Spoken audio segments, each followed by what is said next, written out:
17 has chapter 17 has chapter 17 has 27 verses.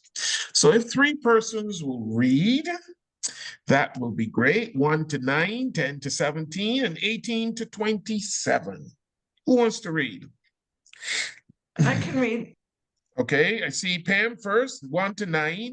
George will be 10 to 17. And who wants to do 18 to the end? Oh, I guess it's me. Okay. Okay, Susan, you'll do 18 to the end. All right. I'm looking for names I can't pronounce before I. Oh, you'll find any. Don't worry about it. Before I You'll be raise my I fine. think hand. I think we're pretty good on this one. You're Yeah. fine on this one. You're fine on this one. Unless you can't call Isaac and Abraham. I got that. Okay, Pam, go ahead. When Abram was 99 years old, the Lord appeared to him and said, I am God Almighty. Walk before me faithfully and be blameless. Then I will make my covenant between me and you and will greatly increase your numbers. Abram fell face down, and God said to him, As for me, this is my covenant with you. You will be the father of many nations. No longer will you be called Abram. Your name will be Abraham, for I have made you a father of many nations. I will make you very fruitful. I will make nations of you, and kings will come from you. I will establish my covenant as an everlasting covenant between me and you and your descendants after you for the generations to come, to be your God and the God of your descendants after you. The whole land of Canaan, where you now reside as a foreigner, I will give as an everlasting possession to you and your descendants after you, and I will be their God. Then God said to Abraham, As for you, you must keep my covenant, you and your descendants after you for the generations to come. Thank you. George? This is my covenant with you and your descendants after you, that you must keep. Every male among you shall be circumcised. Circumcise the flesh of your foreskin, and that shall be the mark of the covenant between you and me. Throughout the ages, every male among you, when he is 8 years old, shall be Oh, no. 8 Repeat that. days old. When he is 8 days old, Days. Okay. All right. shall be Ouch. circumcised, Yeah. including houseborn slaves and those acquired with money from any foreigner who is not of your blood. Yes, both the houseborn slaves and those acquired with money must be circumcised. Thus my covenant shall be in your flesh as an everlasting pact. If a male is uncircumcised, that is, if the flesh of his foreskin has not been cut away, such a one shall be cut off from his people. He has broken my covenant. God further said to Abraham, As for your wife Sarai, do not call her Sarai. Her name shall now be Sarah. I will bless her, and I will bless you, and I will give you a son by her. Him also will I bless. He shall give rise to nations, and rulers of peoples shall issue from him. Thank you. Abraham, No, that's verse 17 now, right? yep, Oh, yes, continue. I'm sorry. Yes. Is that 18 that you stopped? Okay. Is that 17 that you stopped? Go right. Sorry, George. Go right ahead. okay. Abraham prostrated himself and laughed, as he said to himself, Can a child be born to a man who is 100 years old? Or can Sarah give birth at 90? Thank you. Go ahead. And me. Susan. Okay. And Abraham said to God, If only Ishmael might live under your blessing. Then God said, Yes, but your wife Sarah will bear you a son, and you will call him Isaac. I will establish my covenant with him as an everlasting covenant for his descendants after him. And as for Ishmael, I have heard you. I will surely bless him. I will make him fruitful and will greatly increase his numbers. He will be the father of 12 rulers, and I will make him into a great nation. No. But my covenant will establish with Isaac, whom Sarah will bear to you by this time next year. When he finished speaking to Abraham, God went up from him. On that day, Abraham took his son Ishmael and all those born in his household or bought with his money, every male in his household had circumcised them as God told him. Abraham was 99 years old when he was circumcised, and the son of Ishmael was 13. Abraham and his son Ishmael were both circumcised on that very day. And every male in Abraham's household, including those born in his household or bought from a foreigner, was circumcised with him. Ouch. Wait a minute. I'm just trying to quickly do something here that I wanted to check on, and I had forgotten to do with the class, and I've gotten it now. So just give me 1 second. I do have a question. Where are the recordings put? Are they on Facebook, or Linda wanted to watch? Has them. If you want it, I can have them. I can send them out to you. She will normally send them to me, and I'll send them out to you. Okay. You want it? Do you want that? Yes. Okay. The ones you have, because Linda was wanting the ones she missed. So okay. Okay. No problem. No problem. We can do that for you. We can do that for you. Okay. All right. So now what we see happening in today's reading, chapter 17, it basically deals with the covenant that God has with Abraham. Now, remember that God had already talked about some of this same stuff with Abraham in chapter 12, and he also talked with him in chapter 15. I guess he felt that he had to keep repeating it to Abraham for whatever reason. But the covenant is not new. There's more details now, because we see there's a name change for both him and for his wife and so forth. But the covenant, the covenant with Abraham had always been, was always there, in terms of, it was mentioned earlier. Now, when we look at the whole notion of the covenant, you will see that God is saying to Abraham that I'm going to grant you a child, that you will have many descendants, that there will be many nations that will come from you, and that the expectation is that you and your descendants will keep this covenant. Note that the covenant is not only made to Abraham, but it is passed on to his descendants. So it's not just a one man, it is not God to one person, but God to a whole set of people who are not yet born and who didn't know that they're going to be a part of this covenant, and they're all going to get snipped in the process. But this, right, go ahead, Susan. What chapter are we on, Father Tony? 17. Hello, Bryce. 17. Well, Okay, why 17. was it so? Why was circumcision such such importance? Was it just like a sacrifice to say they were showing that they were faithful to God because they did this, or? I don't understand. I'm going to get to that. I'm going to get to that. Don't worry about that yet. I'm going to get to that when we talk. Okay. When I'm going to get to that very shortly. And then one other question. So when Jesus came and the Gentiles, they did away with that covenant. So does that mean they didn't believe in God? So I guess you can I can also answer that too. But let me answer that now for you, since that does not necessarily show up in this, what you're asking in this chapter, although you can say there's some kind of a relation.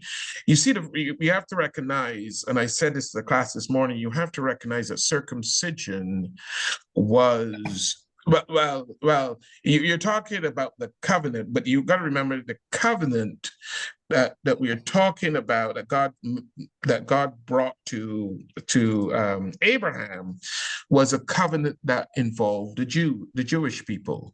The Gentiles had nothing to do with this covenant, had nothing to do with circumcision. In fact, you will know when you read the New Testament, they had the butting of the heads between the Jewish Christians and Right. the Gentile Christians when Christianity was formed, and the Jewish Christians felt that the Gentiles Christians should also be circumcised, that they should also be following some of the same regulations and dietary rules, laws, and so forth that the Jews were having. And Paul said, no, that's not how they were brought up. They were not brought up as Jews, and they should not be allowed. They should not have to do. They should not have. In other words, they should not have to become Jewish to become Christian. The Jews so they were didn't make becoming. that bond. The Jews became Christian. The Gentiles became theirs were more of a pagan religion, and they became Christian.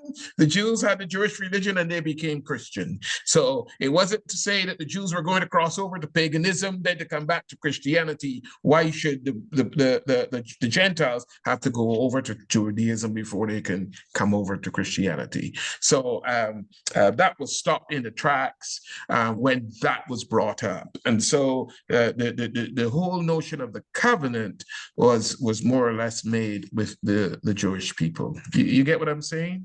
Yeah, okay. They didn't make them. Yeah. They didn't agree to that, the Gentile. No, Okay. they did not agree to that in the New Testament. It came up that Gentiles should follow some of these same laws and this same covenant, but no, it was Christianity is complete different and distinct and separate. Christianity's circumcision is baptism. That's what Christianity's circumcision is, and I'll get into that shortly as well. All right. When we get Thank to you. circumcision. Okay. Okay. One thing about chapter 17, when we look at chapter 17, we will see that chapter 17 could be seen as divided into a number of different parts. You see God appears in verses 1 to 14. God appears and he speaks to Abraham. So you see that happening from verses 1 to verse 14.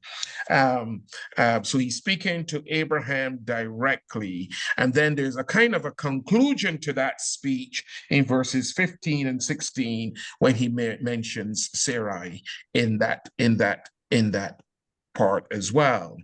Now, you also will see that Abraham, he gives a response to God in verses 17 and 18. And his is more of asking, well, apart from laughing, he asks a couple of questions, am I not too old for this kind of thing? Is it Sarai, my wife, not too old for this? Why could you not just let Ishmael be the person and we wouldn't have to go through this problem of having a child as old people? Tantamount to what he's saying. Why can't Ishmael be the one who gets the blessing and be able to be along what we call the line of the promised seed instead of me having to have a child?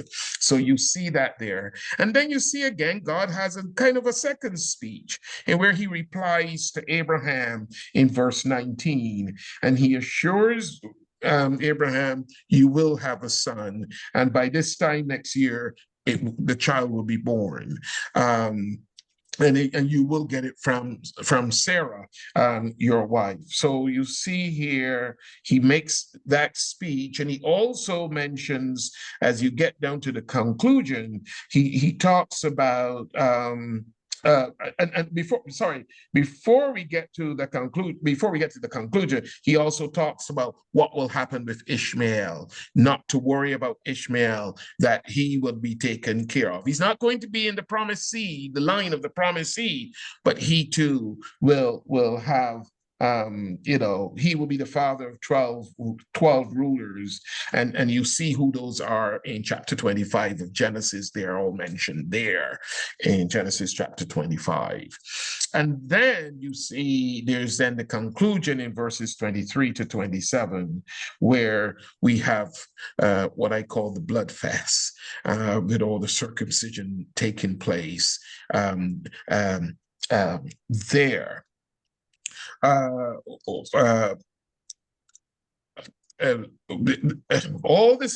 that this is happening is at this time, Ishmael is like about 13 years old when all of this is taking place. So you will tell that he is going to be probably about 14 years old by the time Isaac is born, and he's a really big brother to this little baby that is taking place. Yes, Susan. Well, in verse 20, it says, I will make him into a great nation. I guess Correct.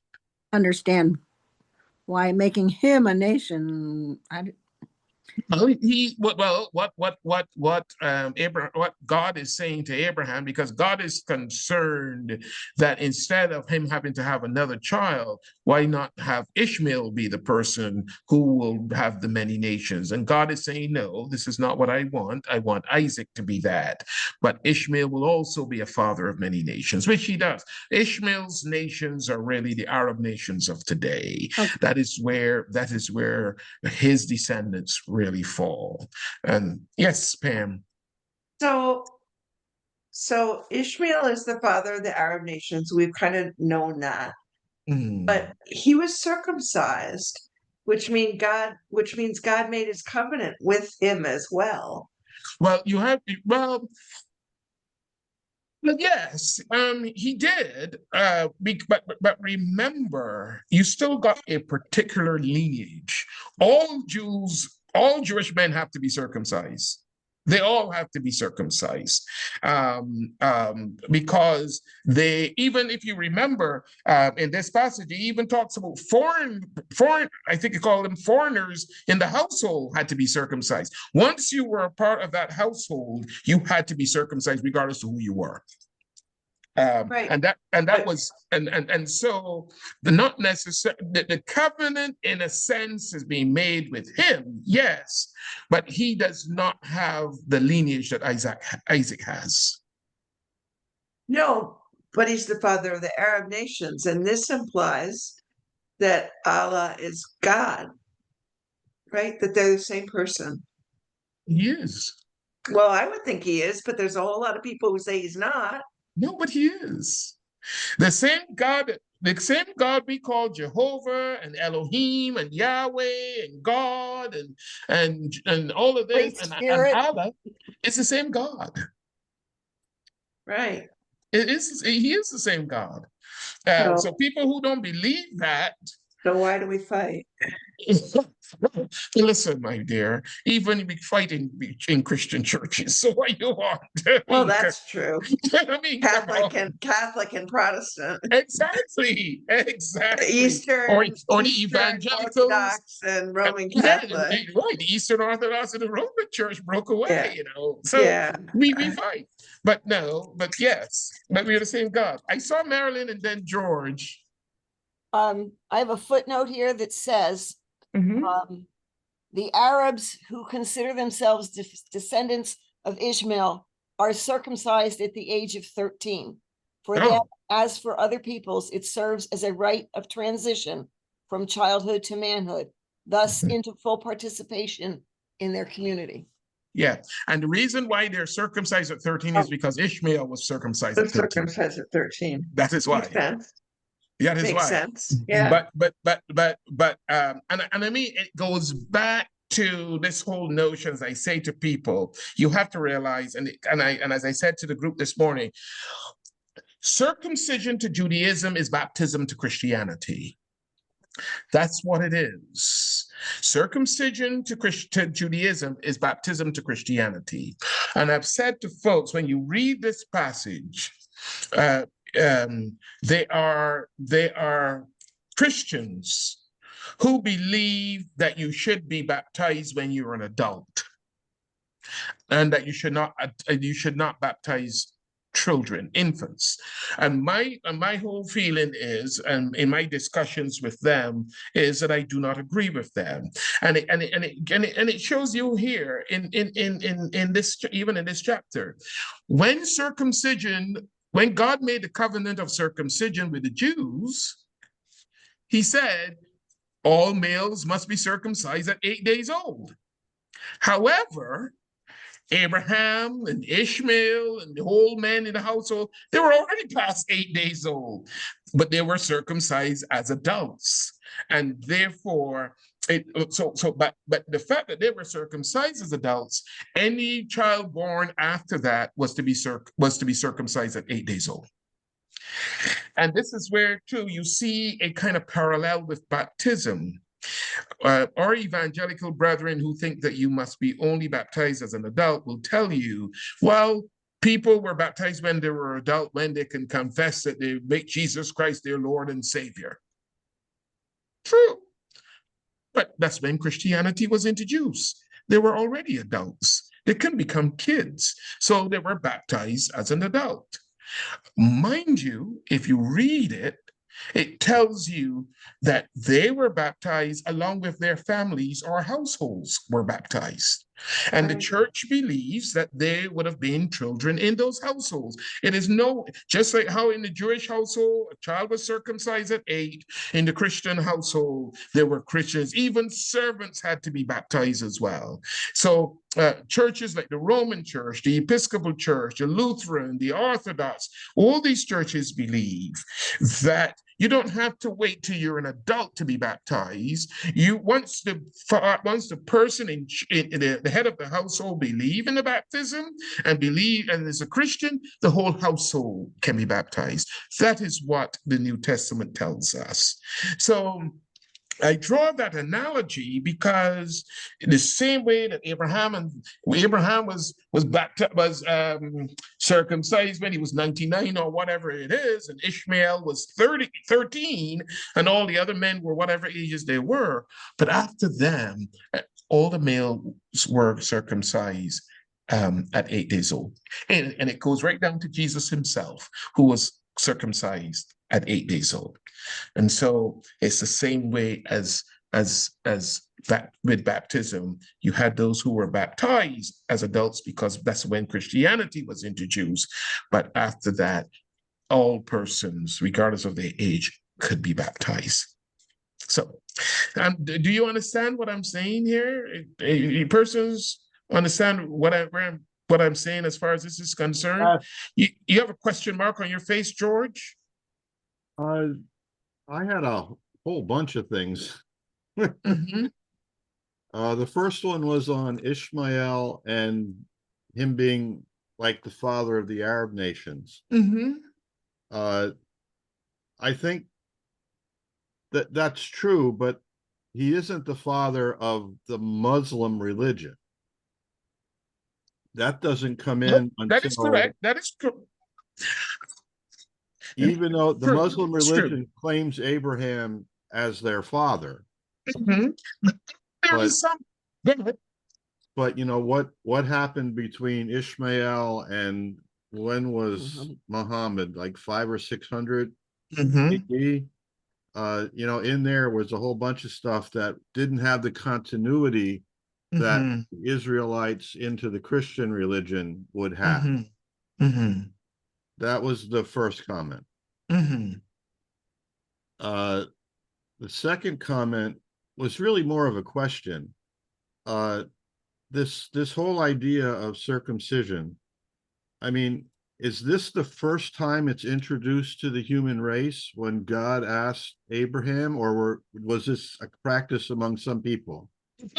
This was practiced before among other nations. It is believed that this was practiced among other nations, and not that this was the first time that this was happening. Correct. And then the now, I would say this though: the meaning behind it for God and the Israelite people was probably different to those nations. And the third question is just amusing. Okay. So if someone converts to Judaism as an adult Mm-hmm. and they were never circumcised as a child, They have to get circumcised. Get circumcised. They have to get circumcised. Yes, they have to get circumcised. Yeah. Because, because that is the mark of the covenant. That's the mark of your Judaism. You cannot be a Jew male and not be circumcised. So yes, well, it could just be like Abraham or whoever. He got his at 99, so I guess they could get theirs at any time. But yes, you will have to be. You would have to be. You were going to say something, Susan? No, I just told George, don't do it. So, don't compare. I like that. I like that. Yeah. I like that. So here we have let me get back my train of thought. Yeah, so you have these various divisions in the chapter. The other thing I want to touch on that is important before we break down some more is, as we break it down, actually, is that you see there's three divisions. There's three divisions in this chapter relating to the covenant. Excuse me, there are three divisions relating to the covenant here. And before I even say that, let me just make you realize that the Abraham covenant is always seen to like be in three different sections. That God made the covenant with them giving them three different things. One is that they will have land. God promised them the land, which was Canaan, the promised land.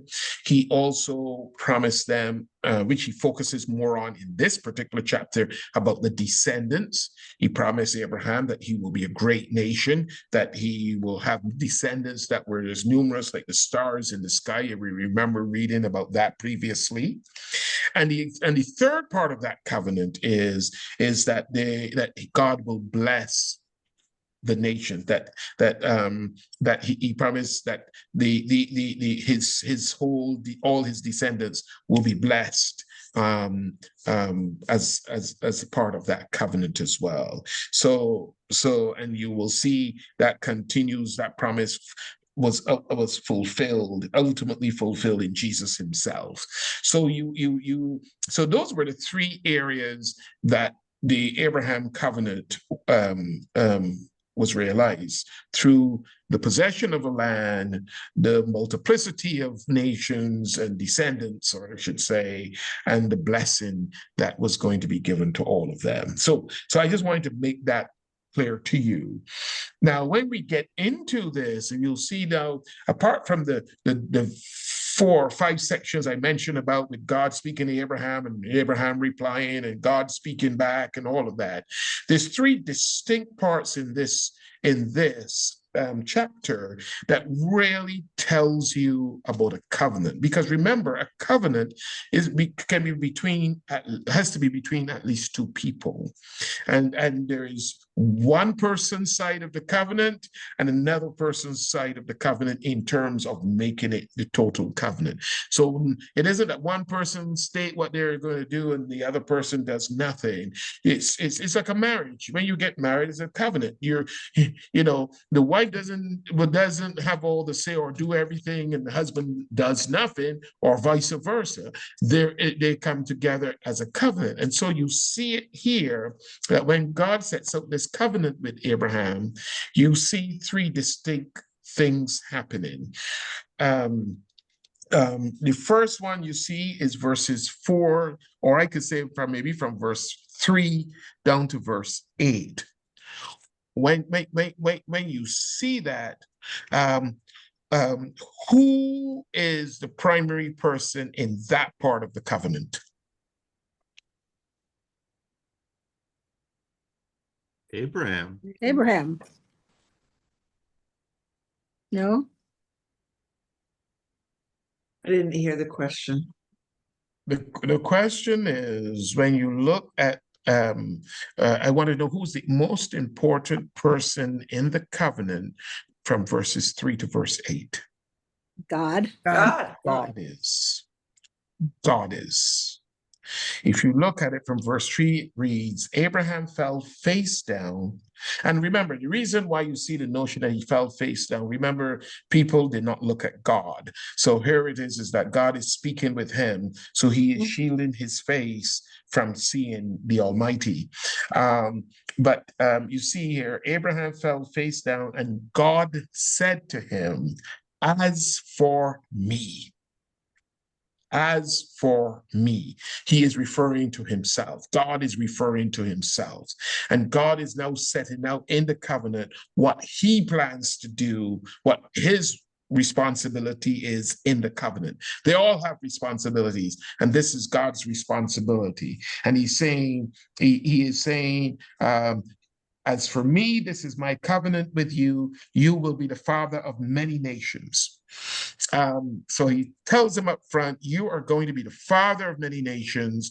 And by you being the father of many nations, I am going to change your name. You are not going to be Abram anymore. You are going to be Abraham, which means father of many nations. So there you see a name change is taking place. And then he goes on and he says, I will establish my covenant. No, sorry. I will make you very fruitful.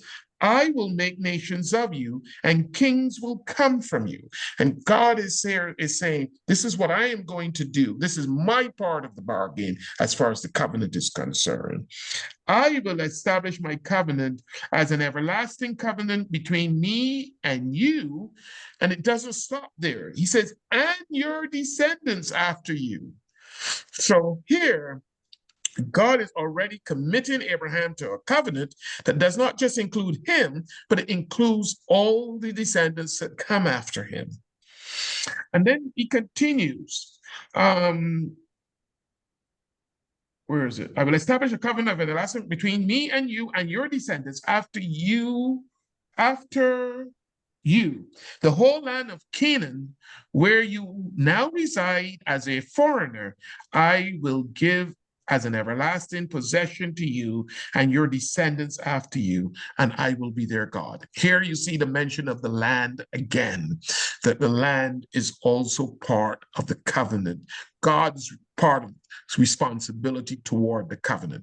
So you see in verses 4 to 8, God outlines what his responsibility is. And then note, who now is the covenant about in verses 9 to 14? Abraham. Abraham. It said, then God said to Abraham, as for you, pointing at Abraham, as for you, you must keep my covenant. So that is the first thing he has to do. You have to keep my covenant, but not only you and your descendants after you for generations to come. This is what God is saying to him. This is my covenant with you and your descendants after you, the covenant you are to keep. And then he goes on and he says, every male among you shall be circumcised. That's what he says. Every male among you shall be circumcised. You are to undergo circumcision, and it will be a sign of the covenant between me and you. For the generations to come, every male among you who is 8 days old must be circumcised, including those born in your household or bought with money from a foreigner. Those who are not your offspring. Once you are a part of my household, once you are a part of so George, you don't even have to become a Jew. If you're living among a Jewish family, you still got to do it. So I'm just telling you. Well, sorry. You still got to do it. So you see, those who are not your offspring, whether born in your household or bought with your money, they must be circumcised. That's the covenant. My covenant in your flesh is to be an everlasting covenant. Any uncircumcised male who has not been circumcised in the flesh will be cut off from his people. He has broken my covenant. And I was coming to your question now, Susan, but go ahead. Oh, when my son was born, he'll be 50 next week. Bye. Anyway, he was circumcised because that was the preferred practice during that time. So he appears Jewish, I guess. But that was a sanitary It was a practice. You see, that was a health practice. Right. That was a health practice, whereas the Jewish one is a religious practice. I know. So he's No, he's not converting. But anyway, He's what you said? I said he didn't convert to Judaism, but that was the practice. So that was the practice at the time. Now, let me just say something, because an interesting question came up, which I could not answer this morning, apart from saying what the question George asked, which was, if circumcision was now introduced or it was practiced before, and that I said to them that it was practiced before. It wasn't a new thing. However, someone asked, why would you think God chose circumcision? Why did he not, as a sign, and why did he not choose something else? And I did mention to them that it would have had a physical and a spiritual kind of commitment to God, but I wasn't able to delve into it as much as I should or I could. And so I came home and I researched it a bit, and the reason why it is believed that God chose a sign of circumcision was for a few reasons. That it was more or less a physical, it was a mark of identity. So for one, it identifies that you belong to God's chosen people. And one of the things about the cutting of the flesh in the Bible is normally seen as a cutting of a kind of like a cutting like cutting sin, a cutting away of sin, that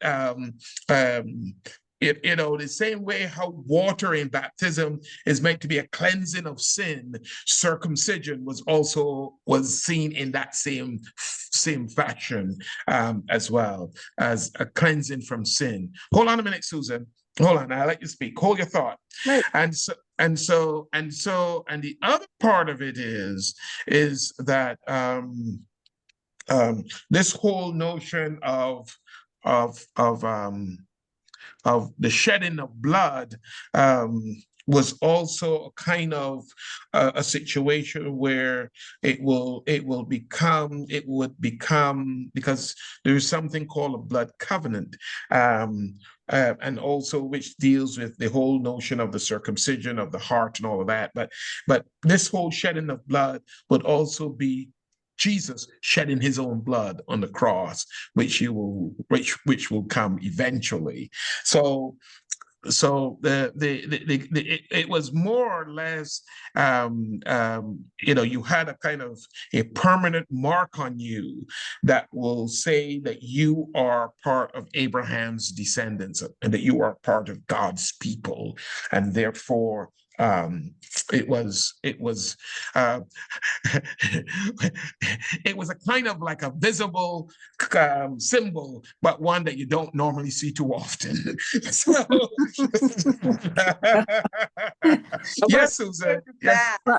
What you said? They had baths back then. They had what? They had baths. Oh, They yes. had communal baths. Communal baths. That's what you see. But what I meant is, it wasn't like something that was on your forehead that you could see all the time. Pretty close to it. You go to the baths. I have to go after this, but No, go ahead, Susan. What about women? They had no. No. They had no. No. We were discriminated against even then. So Probably would have had to cut off a finger or something. No. they had to wrap their hair. Or no, I don't. Okay, so there was no way for a woman No. to So show her. nowadays they use the naming ceremony at the same time for boys, Mhm. and they do the naming ceremony for girls too, Susan. Yes, that's what they do. What is that? Naming ceremony is that it happens at 8 days old for boys and within the Yes. first year for girls, and Oh, it gives Yes. them their Hebrew name. Yes. Okay. Because remember, and I'm glad you say that, Yeah. Pam, but remember that even in the church at one time, the Christian church, January 1st was not only we only talk about the holy name of Jesus right now for January 1st, but it was also the day of circumcision. It used to be where the church celebrated both on that same day, because when you were circumcised, you were given your name. And so, and that is That's right. the same with Jesus. He was circumcised 8 days later and he was given his name the same day. And so what you see is that girls are given their name as well. Okay, that makes sense. I have to go, but All right, my Susan, next bye. happy Thanksgiving all, and I'll see Happy you- Thanksgiving. Okay, this has been great. Thank you. You're Love you, welcome. Susan. Bye. Bye. When are you Okay. coming south? By January?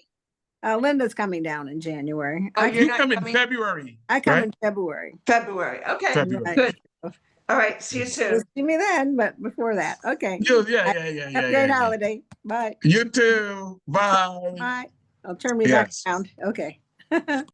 Yeah. And one of the other things too about this whole blood covenant situation is that, shedding of the blood as well, that was a common thing among other covenants as well.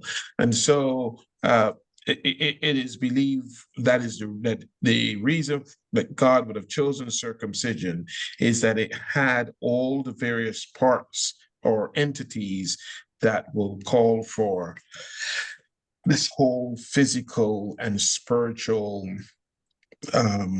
meaning, and that would have taken place at the time. Okay, let's So this- continue. So to celebrate January 1st, we would have to consider Jesus was born on Christmas Eve then? 'Cause- Correct. No, I mean 25 No, plus 8. Well, no, they count Christmas Day as one day, as day one. Yeah, they didn't have zeros back then. Yes, Oh. they call the Christmas Day would have been day one, and so New Year's Day would be day 8. Okay. The same as Easter, if you think about it, Correct. Yeah, the same as He Easter. died on Friday. Good That's Friday. one. Saturday Ro- is day It's 2. 2, and Easter Sunday Day is is 3. day 3. We Very think of true. it as 2 days, 2 but days, it's but 3 they call it days. 3 days. Correct. Okay, Correct. Correct. Time is weird. Everybody thinks it's standard, but it's not. Yes. Yes, Marilyn. December 25th is an arbitrary date. We all know Yes, of that. course. We all know that. We all know Okay. that. Yeah. I mean, we all know that. We all know that. Well, it's not But- exactly but at arbitrary. the It same was time, selected because it was a pagan holiday. pagan was holiday. yes. Correct. But the reason why that we say January 1st, because if you're going to use that as his birth, then you got to put everything else to coincide with that as well. So yes. All right, let's continue. Was it something else I was going to say about that? Oh, so here we have, did you answer who was the person? Yes, you did. Where you hear God is saying now to Abraham, as for you, and he outlines now what his responsibility is in terms of everybody needs to be circumcised and so forth. And then there's another one. What be in verses 15 and 16? Who is the covenant now made with? Sarah. Sarah. she also has her peace in verses 15 and 16. God also said to Abraham, as for Sarai, your wife, you are no longer to call her Sarai, her name will be Sarah.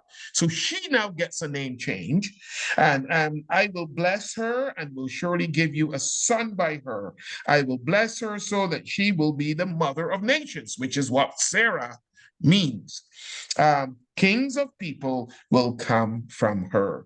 So also too, Sarah is a part of the covenant in that she will bear the son that will continue the promised line, or the promised seed, I should say.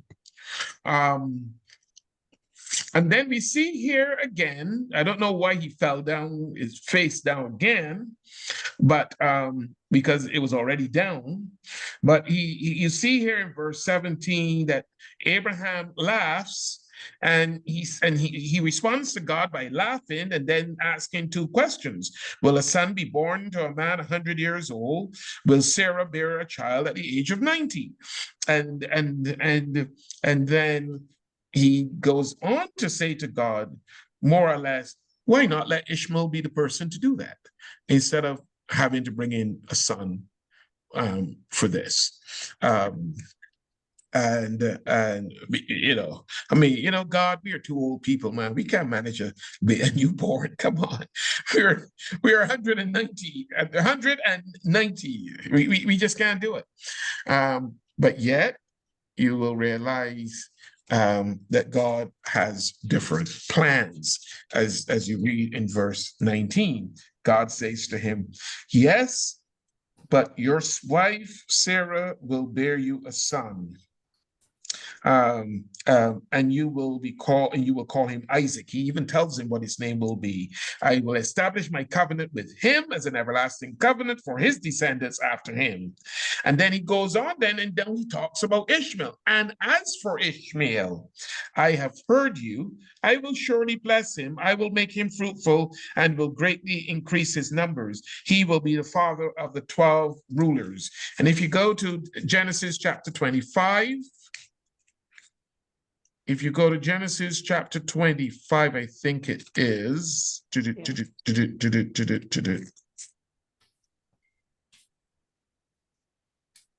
And verse 13.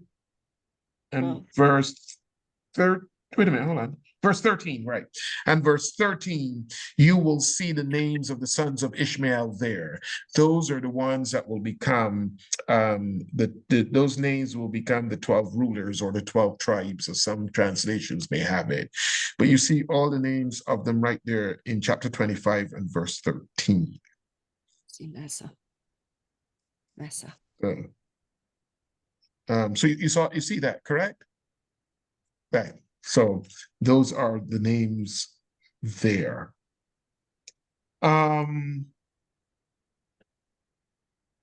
And God tells Abraham, I will make him into a great nation, But so don't worry about him. I will take care of him. I know he's your child.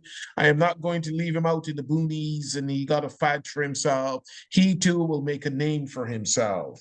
However, but God goes on to say in verse 21, but my covenant I will establish with Isaac, whom Sarah will bear to you by this time next year. So even going back to what you were saying, Pam, you can see here that God is emphasizing that even though that Ishmael is circumcised, the whole covenant is still basically through Isaac. Yes, right. Correct. And then he goes on, when he had finished speaking with Abraham, God went up from him. So you see it there. You see there that they decide to immediately as God goes, you see then on that very day, Abraham took his son Ishmael and all those born in his household or bought with his money, every male in his household, and circumcised them as God told him. Abraham was 99 years old when he was circumcised, and his son Ishmael was 13. And Abraham and his son Ishmael were both circumcised on that very day. And every male in Abraham's household, including those born in his household or bought from a foreigner, were circumcised with him. So again, you see, someone asked this morning, gee, man, this man was real obedient. And, and he was, and it's a whole notion of just like Noah. There were some of these guys who really were strongly devoted to God. They had seen how God worked in their life. And then, when you got God himself appearing and speaking to you, and you got to bow your face down flat, you think you want to mess with a man like, you want to mess with a being like that? You kidding me? And you see, the thing is about it is, we will see when it comes to Lot, that Lot is not as obedient. Lot is a whole different kettle of fish. And so it isn't to say that every single person there is obedient, because even although Lot is Abraham's nephew, he decides to go his own way. And even when Sodom and Gomorrah is destroyed and God was sending him back to Abraham, he refuses to go. God, the angels tell him head north, and he decides to head south. Instead, it was like he could not be near Abraham for whatever reason. He wanted to do his own thing. And so we will see how that also plays out in the whole scheme of things, because he is one that goes contrary to what God advocates. He does his own thing. And as a result, he also realizes what happens as a result from straying as well, which he does. Are there any questions that anyone have? I think I've touched on basically what I wanted to touch on in this chapter. Anyone has any questions? I just wanted to comment that Yes, George. the 12 tribes of Israel and Ishmael having 12 sons, it just seemed awfully coincidental. And Jesus having 12 disciples, as I always say. The magical number. The magical numbers. And Pam knows, and you know as well. Though I love and I should have mentioned that. There was something else I was to mention. Oh, one thing I forgot to mention to you all, and I'm glad you brought that up. Very good. That's a Holy Spirit moment. Because I forgot to mention to you all the whole notion about the whole significance of the number 8, the circumcision taking place on the 8th day, 8 days. And I just shared with the others in this morning that 8 is, 8 people were saved in the ark. Noah and his wife and his 3 sons and their wives. So you have 8 people there, but also too, 8 is really the number of salvation or redemption. 8 is the same way how we have 7 is the number of perfection in Scripture. 8 is the number of salvation and redemption. So I just wanted to share that with you, since in the Bible, numbers always. So you are right.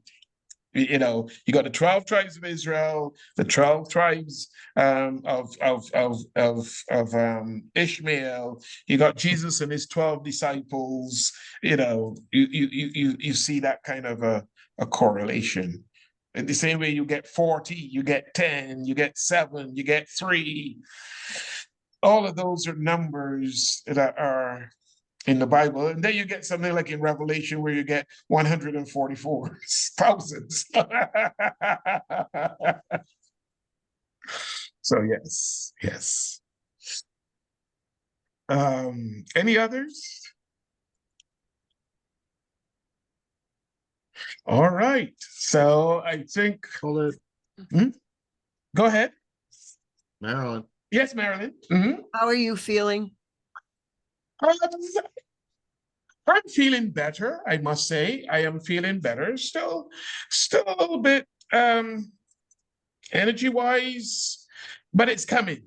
I feel even better than since Sunday. So it's coming. Sunday I was a little bit but today has been my best day. Each day gets better. So it is good. I've lost 2 pounds in the process since coming out of hospital. So that's good too. Okay, you have to coach me. And I mean, I've been only out, what, a week and a half? So,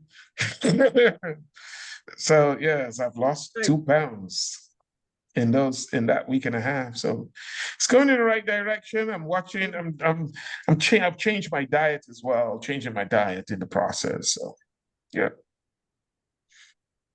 So, but thank you for Alrighty. asking. I appreciate it. I appreciate it. All right, everyone, have a good night. If you haven't had dinner, Good night. bon appetit. Thank you. And see you all on Sunday for harvest.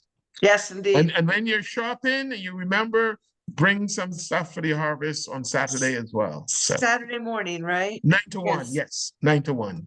Okay. Yes. I think George will do his usual in terms of beautifying the church, so that's good. All right. Thank you, Pam, buddy. Pam, if that's a problem, you can drop it off, Pam. Yeah. Okay.